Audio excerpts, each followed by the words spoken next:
Private Martin to Eagle 6. I have entered hostile territory. Awaiting orders. Roger that, Private Martin. This is Eagle 6. Do you have your Lionsteel with you? I sure do, sir. Listen up, Private. This is Eagle 6. You're gonna set this line to its full potential. Do not compromise this mission. Roger that, Eagle 6. This is Private Martin. Over and out.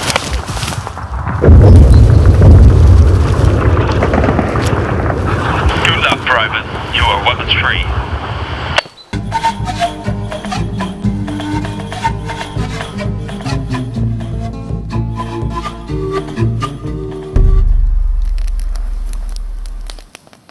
Hello YouTube, this is Dutch Bushcraft Knives, and today I'm doing a field test of the Lionsteel M5 in Sleipner steel.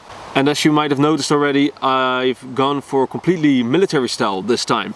I have a lot of bushcrafty looking knives, bushcraft hunting knives, and this time I wanted to go completely military.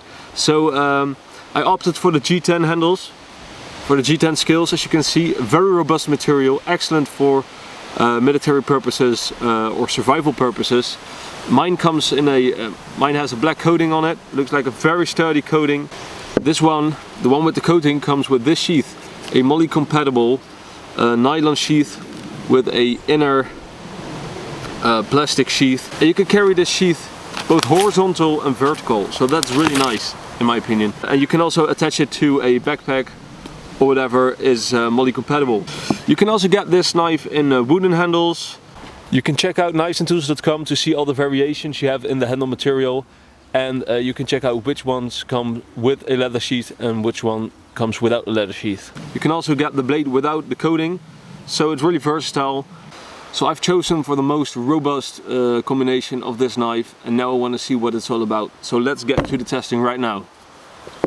But what I want to do is I want to recreate kind of a military situation where you need a low profile fire, like the Dakota fire pit, and maybe you've been shot down, whatever, lost your company, and you need to survive on your own in the forest. So that's what I'm going to do. I'm not going to take any fire material with me. I'm going to make a friction fire in this autumn weather. It's going to be hard, but I'm going to do it anyways, and I'm going to make a Dakota fire pit or whatever, and see what this knife is all about.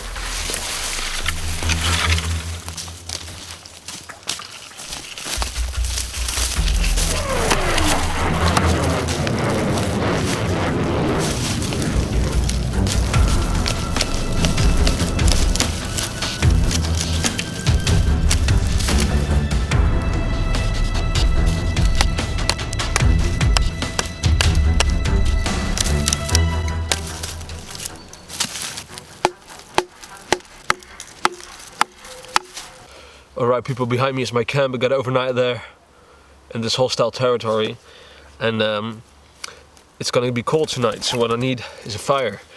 And I gathered some materials. This is some birch I collected. I'm gonna use that for my drill board.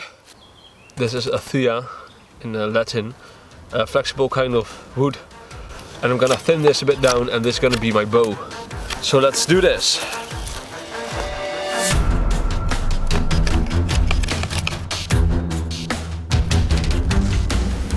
I'm gonna make the board for the bow drill set from the bottom part, which is a little bit thicker.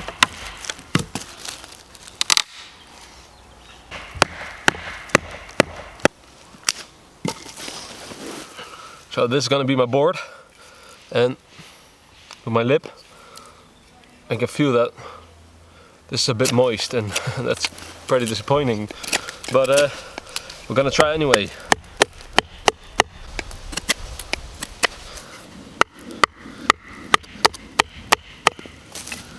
So this is the board.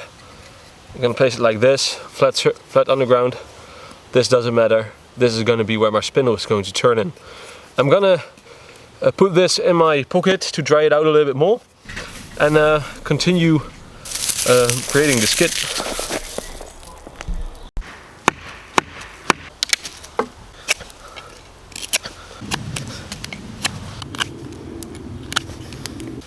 So people, this is gonna be my spindle.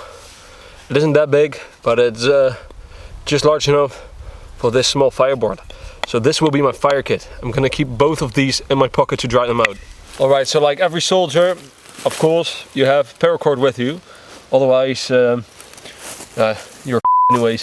So what I like to do is, on one side I'm gonna make a knot so it isn't adjustable, and on the other side I will make it adjustable for tension. Alright, so what I like to do is put my knife on the top and split it a little bit, just like that. Alright, so I made a little gap in the top. I've got a knot in my paracord. What I'm going to do is I'm going to slide this through that gap. As you can see, the knot locks this in place. On the other side, also going to make a kind of notch gap.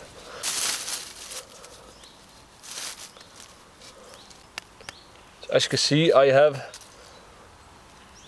a bow. Not too tight, not too. It's a bit loose, but we'll see how it works out.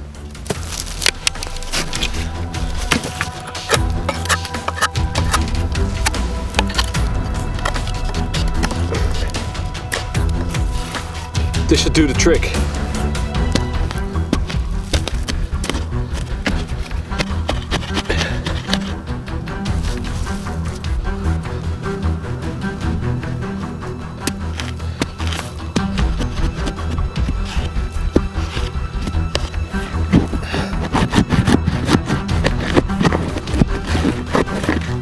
Alright people, now the real challenge begins. We have the Dakota fire pit, and this is an ideal fireplace to make a low profile fire and to cook on. And I will explain more of that later, but now comes the hard part, making the friction fire.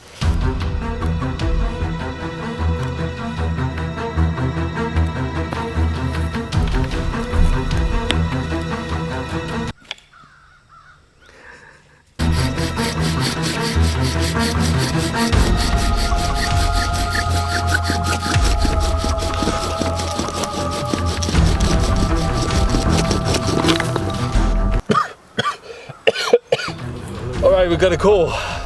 My tin that I had in my pocket. I'm gonna place this inside there. It's starting to blow.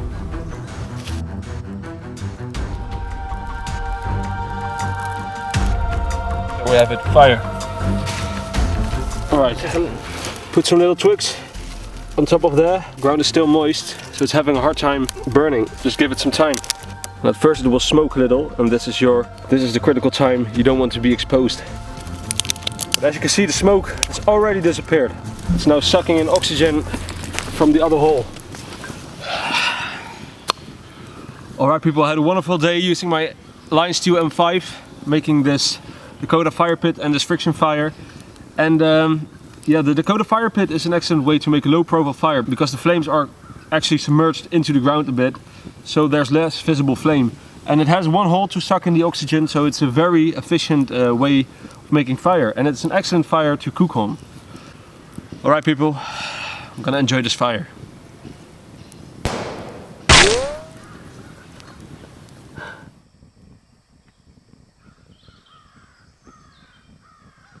Alright people, so yesterday I did some military style bushcraft, and today I want to do a little bit more testing. We already stressed this edge a few times yesterday doing those jobs, making the friction fire, but I stopped it, and today I want to do a little bit more testing. Before I start, I want to see how sharp this knife is right now. No problem. First of all, I want to split this piece of wood, batoning it against the grain. Let's go.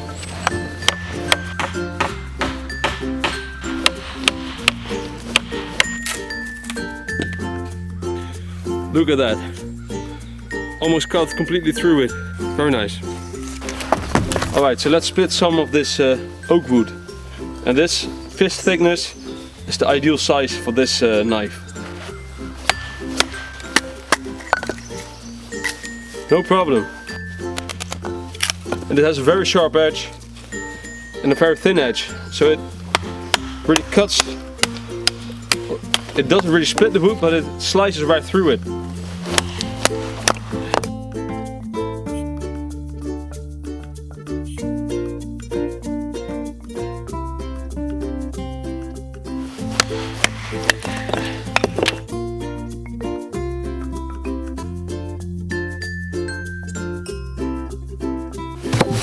Alright people, I don't do this very often, but in this video I'm going to do a tip test, because this is a kind of military style knife and the theme of this video is a bit in the military style, so tip test to see if the tip holds it up might be useful in the army.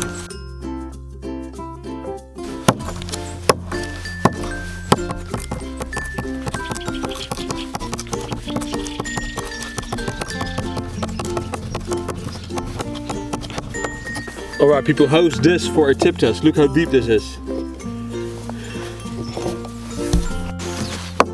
Alright people, we did a tip test through about 5 centimeters of hardened oak tabletop. This is an old tabletop. And we cut completely through it, the complete 5 centimeters. And there are no deformities on the blade whatsoever on the tip. And the point is still very, very sharp. No dulling whatsoever on this point. So yeah, I'm gonna do 1 or 2 more tests and then I'm gonna give you a conclusion about this cool looking knife.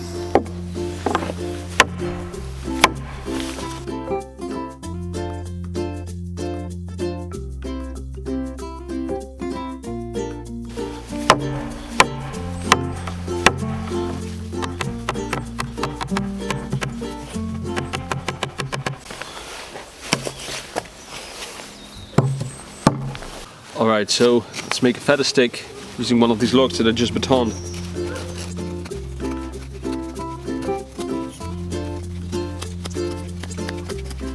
Alright, so we made a feather stick using the Lionsteel M5 and it's a very decent feather stick. Does a fine job making them. So no negative points on that. My friend, how was the knife? Well, I gotta say, I really enjoyed using this knife. Yeah. In the beginning, I was a little bit skeptical because the kind of more tactical looking knives, like this one, weren't actually my favorite. But in my youth, I really liked these kind of cool looking knives, and that triggered something with me. I actually really enjoyed and loved using this kind of military style looking knife. It was a nostalgic experience. Yeah, really was. So about the knife itself, sharpness at first. Yeah. We did a lot of testing with it. Yesterday I had some edge problems in the belly because I hit the dirt while making the friction fire. Today I did some heavy testing with the tip. Tip is still in excellent shape, so I was really amazed by that. And that says something about the heat treatment. Yeah. I did some rope testing at the end. The rope has some sand particles in it, so it dulled the knife a little bit, but it still manages to cut paper decently. Yeah. You can see there are some minor. But if you do it slowly, it has a little struggle with it. Yeah, you can. And it's a little bit hairy. Yeah, it's a little bit hairy, but a little bit because of the rope, and of course, its little brother, the M4, has the M390 steel. Yeah. And the Sleipner steel doesn't beat the M390 steel in terms of edge retention. Yeah. But what I noticed when I sharpened this knife myself is that this knife is extremely easy to sharpen. Easier than the M390? Much more easy than the M390. Really much more easy. I think this is kind of the same as VG10 in easiness to sharpen, so it's really easy to sharpen. So I really like that. And the coating, I'm always a bit skeptical about coatings on the knife. Yeah. And it really held up great. The coating is still in perfect shape. And that's cool, because a lot of knives you get one with the coating and the coating damages and it looks all worn down. It looks quite a kind of quality, doesn't it? Yeah, and the handle, I gotta say, I really love these Lionsteel handles. They are really, maybe after Buck River, these are the best handles in my opinion. Really? Yeah, and I had a G10 handle before and I loved it then, and I didn't use the knife anymore, and now I have this G10 Lionsteel, and I gotta say, the G10 might be one of my favorite handle materials. It's just such a sturdy material. Yeah. It is a bit more heavy, but it's incredible. And did it baton well, by the way? Because it is a really thin knife. Yeah, it is. I mean, at the top of the spine it isn't thin, but like going towards the edge, it really does kind of get very thin. It's more of a wood cutter than a splitter. So in chopping and batoning, this knife will be a decent batoner for fist thick logs. But any bigger than that, this doesn't really split the wood. So its main purpose would be just regular stuff. crafting and stuff. Yeah, but it does an excellent job in that. And of course, this one has a coating. It isn't stainless, so you might want to take a look at the one with the coating. But if you don't like coatings, it is about as stainless it has the same amount of chromium as CP133, so it doesn't really stain that easy. Yeah. But if you don't like stains, you can get the one with the coating. But there's also a version without the coating and a version with wooden handles. Yeah. So if you like that better, and it makes it a more bushcrafty looking knife. Yeah. I went for tactical this time, and so this is the kind of tactical one with this sheath, and I really enjoyed using the sheath because it is just very versatile, and I think in my opinion is for tactical purposes. This is an excellent multifunctional sheath. But talking about aesthetics, this isn't your favorite sheath? Of course, for aesthetics, I would prefer leather. Yeah. But I have many leather sheets, so this was awesome to get. Has my DC4 in it, really cool. I really like that when I was young. That was your childhood dream, man. But so if you like a more bushcrafty style, you can go with wooden handles without the coating, no problem. Yeah. And it comes and those come with a leather sheath. So it's very versatile. You can choose which you like. Cool. Yeah. So, and you bought this one at Knives and Tools as well? Yep. Ah, okay. It's from Knives and Tools. And you can check out all the different variations on their site. Okay. So no problem. So I think we'll just probably put a link in the description then. And one more thing to say before I close this video. What is it? Is this, I sharpened this myself. Of course I gave it a secondary convex. Yeah. But this was actually one of the sharpest knives I ever got out of the box. Whoa. And that is crazy. And it had a secondary V-edge. But if you don't know how to sharpen, this will be delivered at your door crazy sharp. Yeah. Hair popping sharp. Shit. So that's impressive. Yeah. So overall I really enjoyed this knife. I really liked it. And I hope you guys like this video. And I also hope you guys subscribe. Yep. And stay subscribed. This was Dutch Bushcraft Knives. Signing out.